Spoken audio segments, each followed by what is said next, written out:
Unfiltered by Jay. Jade.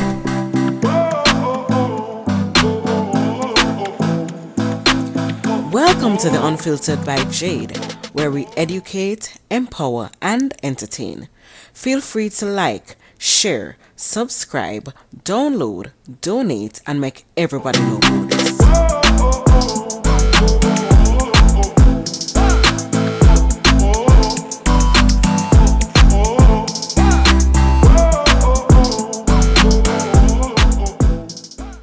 Beats by RB Records.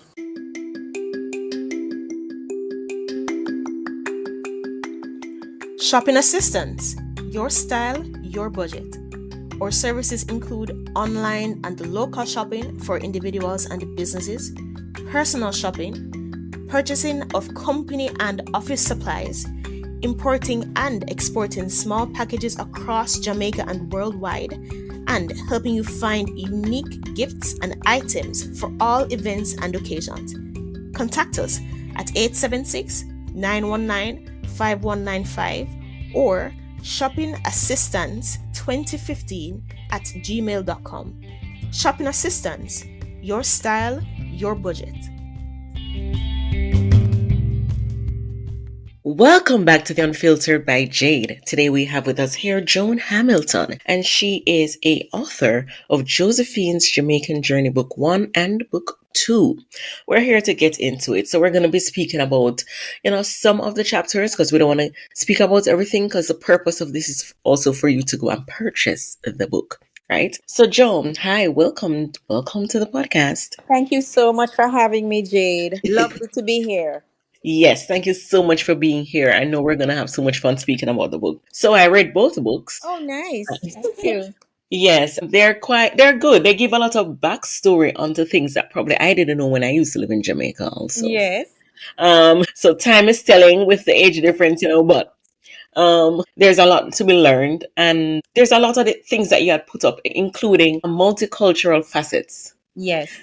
that we'll be speaking about, and the dynamics that are played in community and family because of color, culture, how we're raised, differences with different things. Yes. So I want to speak about book 1 first. I want us to touch on the topic meet the family, and that's where the dynamics is. Right, yeah. Very lively dynamics because Josephine's Jamaican Journeys, book 1 and book 2, they're set in the 1960s. And so it's a totally different time from now. I would hope that children with my ethnic mix are not subject to the same sort of wanderings that I was subject to at the time. Because my dad was black and my mother was Indian. And so that created quite a thing for my older sister and I because she looked more like Papa and I looked more like Mama. And so we had this, both of us had this quiet whenever we visited. One side of the family accepted her more, or the other side accepted me more because I had Indian hair and she didn't. And so the dynamics in Meet the Family is just to speak of. You know what I remember, Jade? I remember in third form reading A House for Mr. Biswas by V.S. Naipaul, the Trinidadian writer. And at the time, I was still so close to my growing up years that I still felt a little ill in my stomach when Mr. Biswas, who was Indian, East Indian, when he described some of the things that the East Indians had to do, they made their food and they ate with their hands and some of the cultural things that I didn't enjoy as a child. So Josephine's Meet the Family is just to give the reader an idea of what the inside of these little girls' mixed family look like. So we had a grandfather on my papa's side that was black. And I don't know if it's because of what the adults said around me or what, but I thought grandfather didn't like me. Until one day I came home, I was staying by my aunt and he was there and I came home in the rain and he fussed so much over me, drying my hair and so on. So Meet the Family is all about that from the perspective of little Josephine. She saw the disparities, or what she thought were question marks as to why people behaved the way they did, and particularly on the Indian side, because the Indians were at that time trying to keep their traditions and cultures very much alive. So that's what Meet the Family is about. It talks of my dad, Altamont MacDonald. He speaks of my mother, who was Kelseda Maraj Thompson. She had been married before in the Indian tradition. So Meet the Family describes all of that and the fact that she was disappointed in that relationship that produced four children. So Josephine actually had four half siblings. And some of the, I don't want to give away all of the story, but some of the dynamics in the family, like I'll tell one. On my mother's side, my uncle, who was a senior son in book two, he lined up the kids and he would say, "Which nation are you? And which nation are you?" So it's like the children had to try and scramble in their minds, okay, what am I, Indian? And I recall very clearly Josephine being told that you're to say you're a coolie. And Yes, for that, I'm a coolie.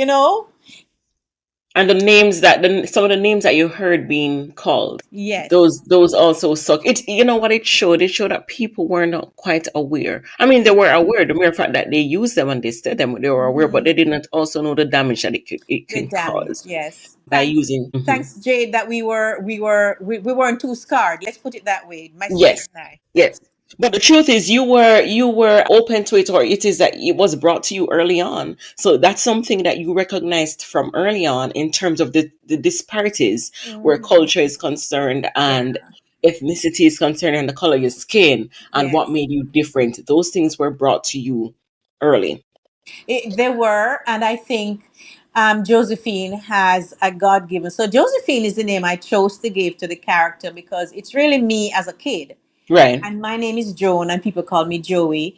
And so I really speak through her voice because I think Yes. she has a God blessed gift of being able to see both sides of things. And so, even though there was that on the Indian side, there was very much the other part on the black side where they didn't Hmm. want to have to deal with the Indian part of us. Right. And Hmm. so we felt that. But somewhere or another, as I said, we weren't too scarred and we grew up actually laughing at the ignorance that we labeled it, Right. as Right. adults. So that first story, that's what that's about. Josephine tries to make sure that people see the lighter side of things. Yes. And the truth is, Jade, that there are lots of scarring as you grow up, no matter what the circumstances are. But we are given so much grace, so much mercy every day that we overcome the things, thankfully. And I can say regarding that story that it's really just storytelling of what I recall as a kid, and it's a child's memory. I can say happily that we overcame all those things that are listed there that might sound challenging in our more enlightened times now. They were for two little girls, absolutely, and we would whisper a lot to ourselves. But I pray that children nowadays are not experiencing that. But that might be taking it a little far. I think people are just people everywhere you go. Yeah, and I mean, when reading it, I realized the lightness of it, and I was happy for that perspective because you don't really find that perspective, and I'm happy that you mentioned that it didn't really affect you and your sister, and I could see that in the book going forward, where things Yeah. really didn't affect you. I mean, things happened, and you probably spoke over it or whatever, Right. and you were able to get through it. But the thing is, a lot of persons are not able, so people Yes. can read the book but have a different perspective because of what happened with them and lingered, which Yes. probably carried throughout their life, which affected them. So Yes. at least you have that side of it, and people can kind of look at it and say, okay, there are two sides to the story. It doesn't necessarily have to affect you where it overwhelms you and you feel Yes. rejected and you become a bitter person because of it. It can also give you the enlightenment that you need to say, you know what, this is happening, but how can we move past this? What can we Yes. do? What can we do so it doesn't overwhelm us and burden us and cause us disparities within family members? So that can also do that. And that's my hope for that story, that people will look at it and say, hey, you know, we had so many other families doing the same thing. I mean, colorism is still alive. It is it Yeah. is. So, we can deal with those things. And I personally believe that when you actually acknowledge things, take it up and look at it and say, oh, it doesn't hurt as much as I thought it would when I actually picked it up, then Mm, that's a big way of healing and moving forward. most definitely, Yeah. most definitely. Let's talk about Miss Beryl the Beater. Miss Beryl was a lovable character. I struggled with giving her the name the Beater, but really that's how she came across to Josephine. She was very affable, except if she was getting angry, which came very quickly if she didn't like what the situation was. And Josephine saw her many times feeling that this might not be right. So her sense of right and wrong and justice were very strong. And then how she handled her, mainly her children and her boyfriends, Yes. was a more personal way of handling those disagreements. And that really bothered Josephine because Josephine loved all things, including animals, even more than people. So her empathy was always high whenever Miss Beryl was doing her job of beating. Or there's another story, I think, in book two, where she actually, I think it's in Miss Sheila, where she actually was offering to beat somebody else in a couple stories. So that was really her persona that stood out. But she really, again, Josephine was able to season the character with grace because she was opinion was well sought after on things like the best show to go and see, what she think is the next latest trend for clothes and all that. But she was a larger than life character. I think if any of my characters in the books really loom large, it would be Miss Beryl because I still see her long before we all decided what our contours should be on our body, where we had the large posterior and Mm-hmm. she had it naturally. And did she make use of it? Everything she was walking, she was rolling. So she really looms very large in this author's mind.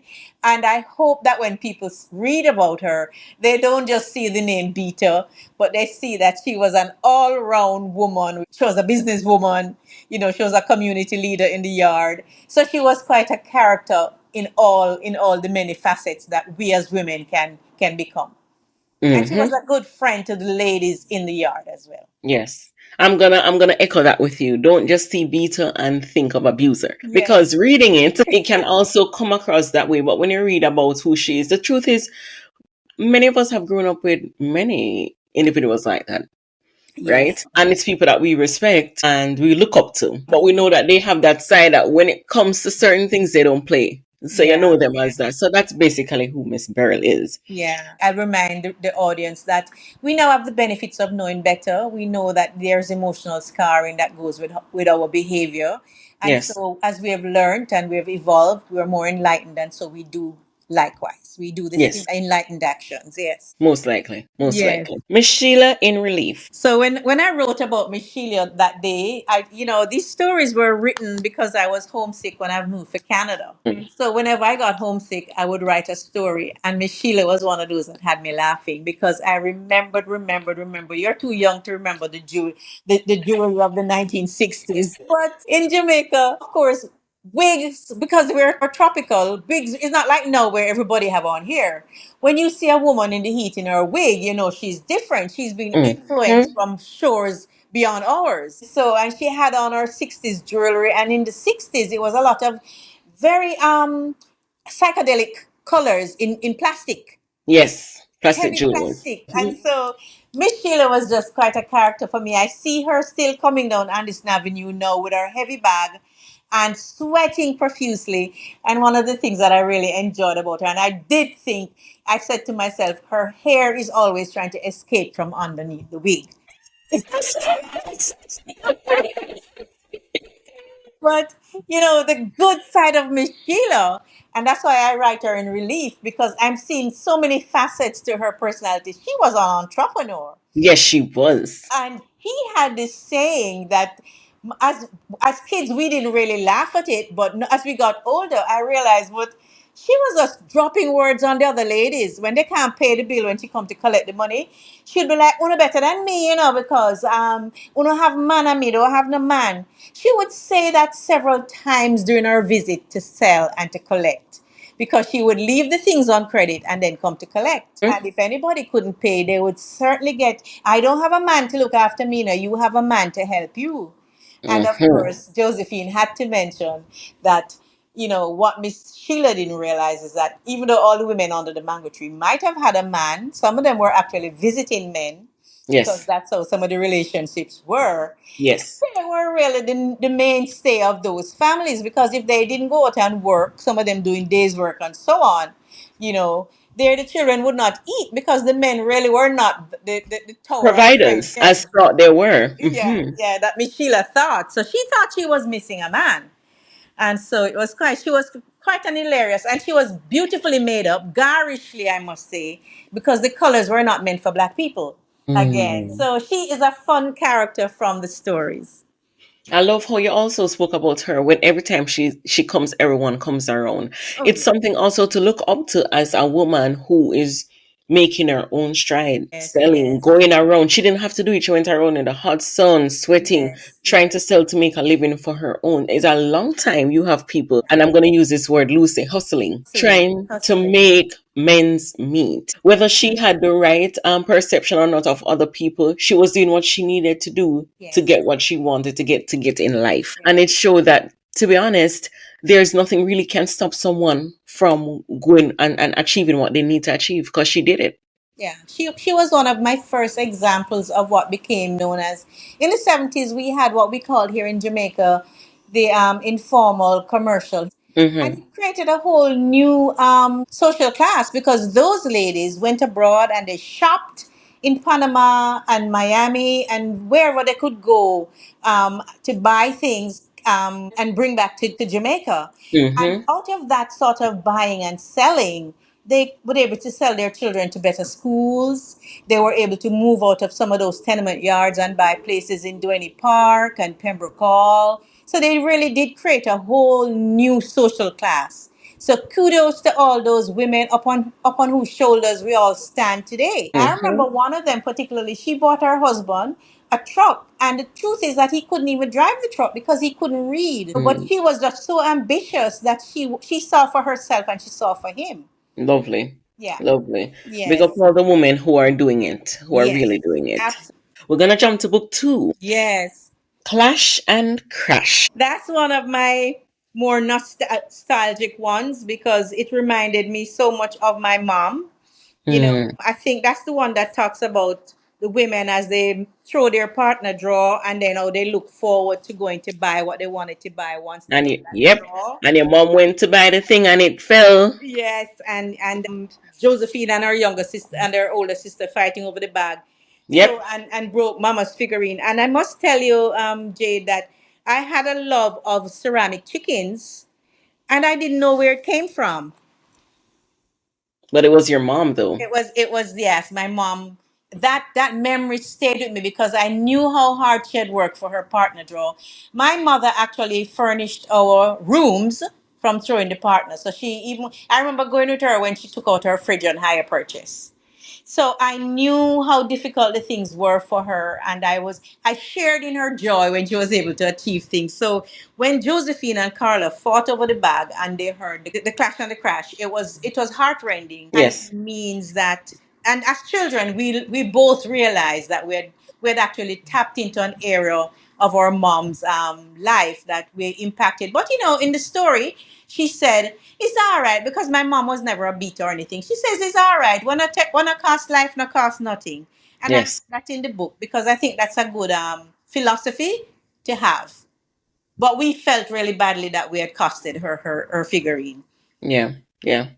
I see that. And I'm happy that she took that approach to it and not beat it. Because, I mean, people would have, out of frustration and the fact that after they saved up so much to get it, this is what happened. But the thing is that in hindsight, you really didn't know what was in the bag. No, and we We were were just just being fighting over what kids. was there, right? And Yeah. as kids, it does happen. So I'm happy that she kind of took that approach to it, and which is good. And the truth is, you both were able to, well, the two characters in the book were able to gain and learn from it to realize, hey, you don't do that. So Yeah. even her not beating made Mm. you also have some empathy towards her in feeling how she may have felt, and you realize, hey, this is something we shouldn't do. So I that mean, approach also works. yeah, there is an unconditional love and care and nurture that mothers give. Certainly, in my experience, I've seen it where mothers and my own mother, they just keep moving. They just keep moving. I see it in my daughter now, who has two younger ones. Nothing stops her for too long. She gets around whatever it is for her children's sake. And so Carla and Janice and I, my sister, we've really learned that as a valuable lesson from mom. She did what she had to do, and when something was disappointing, she felt it for a moment, but it didn't linger.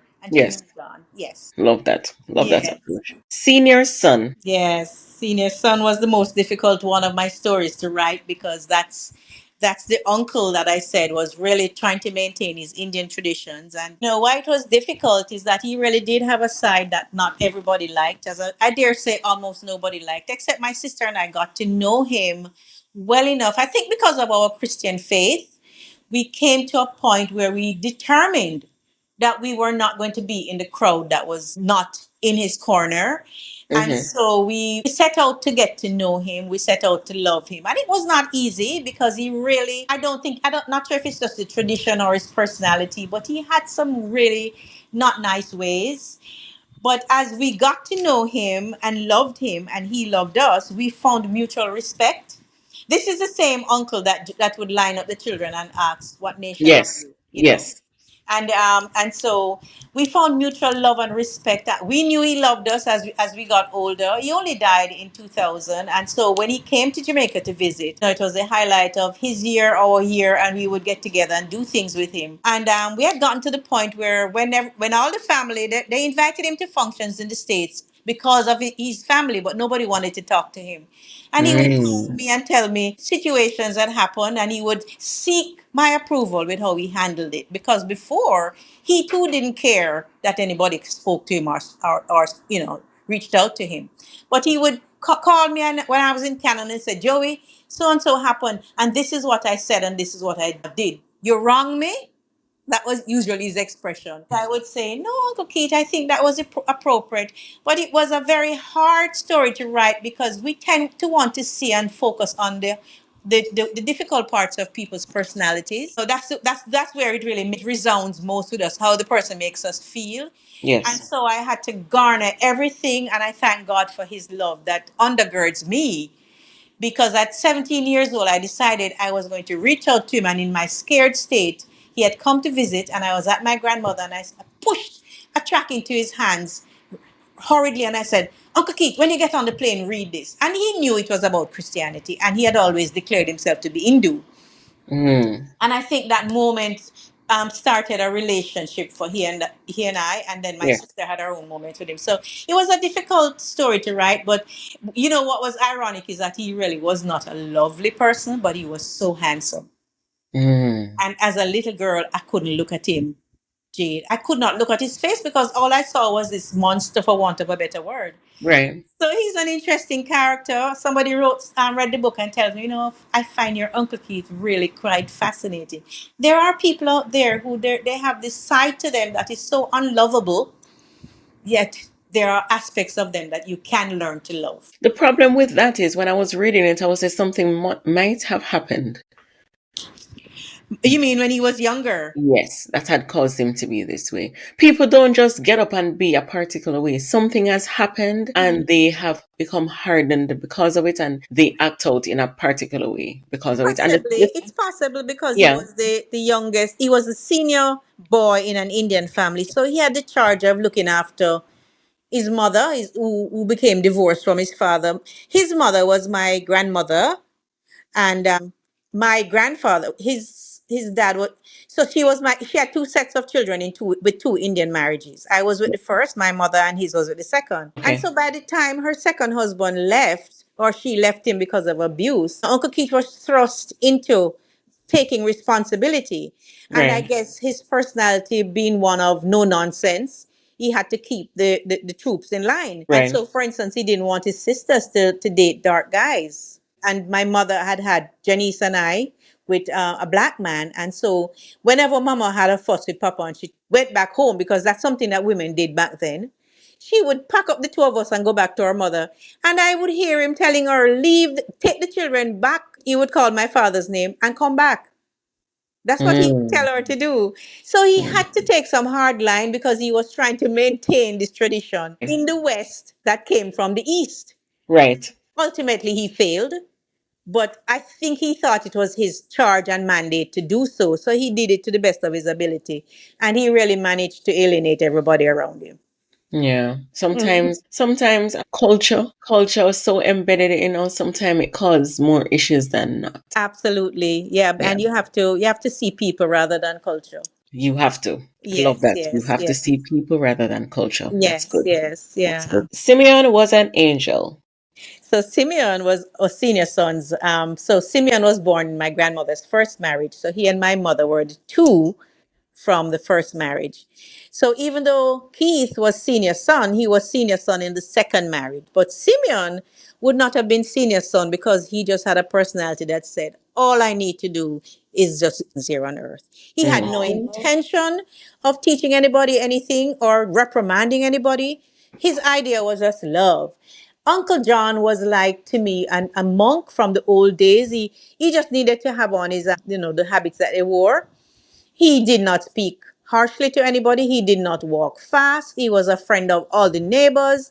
When his sisters and brothers sent him clothes, he would take them and give them away as gifts.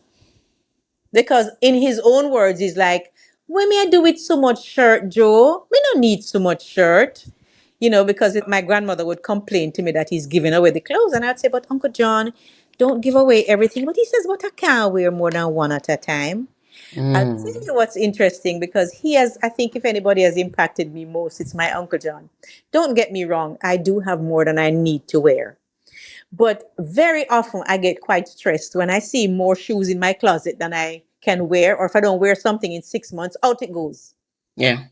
Because I think that philosophy is very, very good. You don't need more than you can actually use. And so that was my Uncle John. And I think what was special about him too is that because my sister and I were the ones that grew up, because the younger ones from my grandmother's second marriage, they did well for themselves. They all moved on to the States, changed their social classes and so on. And so my Uncle John, though, never, my mother did not go, and my Uncle John didn't go. And so whenever their children came around, everybody would fuss over those more middle class children, and Uncle John would be right there saying, "Then what about Joe? What about Joe?" And so he saw me and he heard me, and that made him very special to me. That's why I call him my angel. You know what he taught me while reading that? Mm-hmm. He taught me that our aspirations are meaningless if it Yes. is that we don't have peace. He had a lot of peace. He did. He did. He did not think he needed to pursue anything to be happy. He didn't feel like he needed a certain status to be happy. People looked down on him because of it. And it Yes. was okay. You know why? Because he had a certain peace that even people who looked down on him did not have. Exactly. And that is profound for me because the truth is, when it is that we die, we go with nothing that we have worked for, Yes. Yes. more than the peace that we had. And that really stood out for me and it connected because I remember before my dad passed, he said to me, the only thing that you need to strive for in life is to be happy and peaceful. Yes. Nothing Yes. else. And this is from somebody who has had accolades to him. And at the end of the day, he said nothing is worth it more than peace and happiness. So when I read that, I was like, you know what? People look down on persons when it is that they don't strive for certain achievement that we think people Mm-hmm. need to have. But he didn't care. When people were saying anything about him, he did not care. He was okay with sleeping on nothing Yes. Yes. and just being at peace. He ate when he wanted to eat. He did what he needed to eat.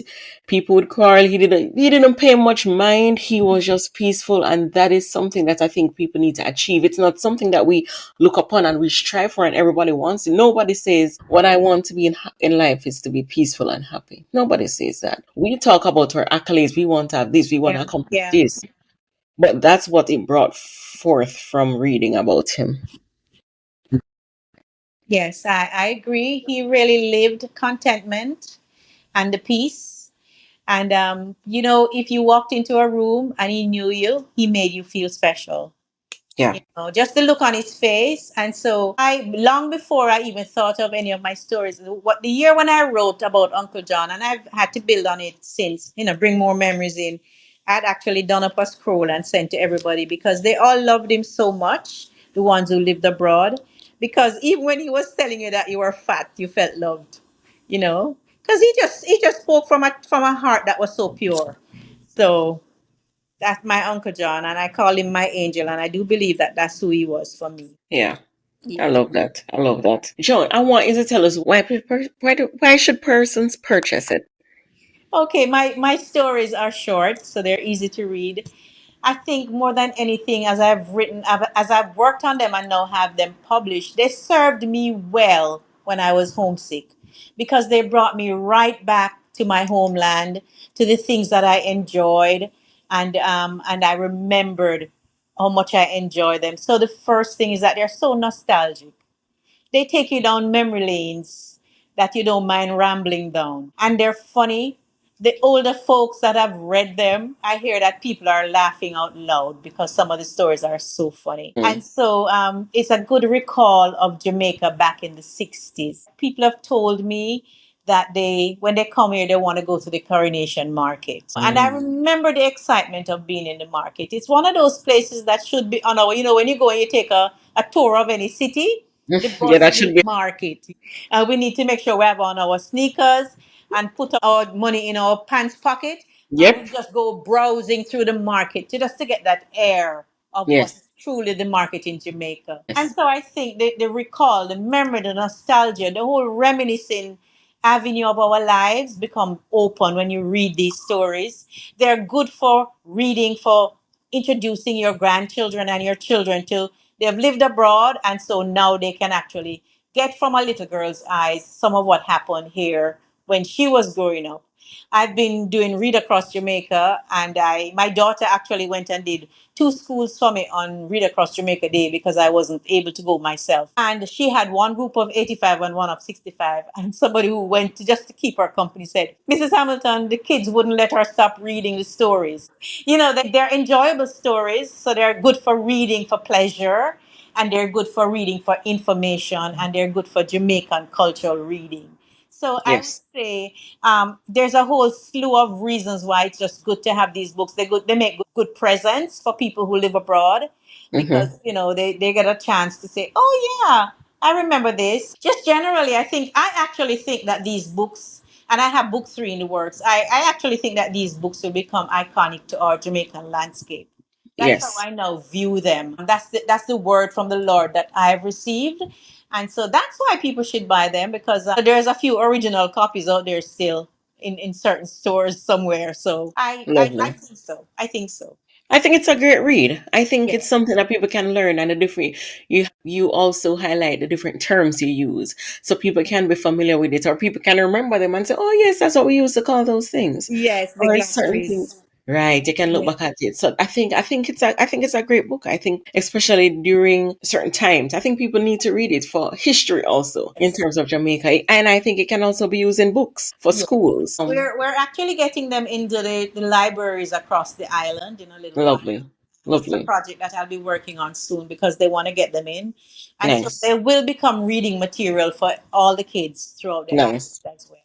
I Yes. love that. That's Yeah. good. That's impactful. So history in the making, where kids these days can get a taste of history of what used to be by reading a nice book. It's nice and it's informative. One of the other things I should tell you, Jade, is that one of the things that I surprisingly saw in my interaction with people through the stories is that there are now people who are willing to say, yes, I grew up poor too. I Mm, think people were not there. Not many, not everybody, but among people that I know, they weren't willing before to say, you know, I want to let you know that I relate to those because I grew up poor. And there are those who say, I want to write my stories too. nice. So it's impacting people in many ways. Love that. Yeah. It's always good to impact when we write. Mm-hmm. I want you to tell us where is it that we can find you if it is that people want to connect with you. Okay, so I have a website. It's Joey, Joey, Writes, WRITES, Jamaica.com. Joey Writes, Jamaica.com. And on there, you'll find my select arrow are my publishers, and you'll find their website, and all my social media names are on there. The books are available on Amazon.com and .ca. And here in Jamaica, they're at Source of Light Mission in Hagley Park Plaza, Craft Cottage, and My Jamaica in Ligani. Lovely. So those are all the places that you can go and find the books. And even that's the website that you can go and find Joan Hamilton. I want to say thank you so much for sharing, parts of the books with us, sharing your life with us. I know it's from the perspective of Josephine the child, but it's also you recapping things that was happening, and people can align with it and say, you know what, this is what used to happen, or yes, I agree with this, and this is impactful for me. So I'm Yeah. happy that you were able to do that through your book and through storytelling, which is powerful, which is great. So thank you so much for even diving in and giving us a part of your life. We appreciate that. Thank you so much, Jade. It's really my pleasure. Every day it becomes more and more my pleasure to just really talk about them and just share with people who we are as Jamaicans. And mine is just one little part of it. I encourage everybody to step out and just and embrace who they are and write it if they so feel to do. Lovely, lovely. Yeah.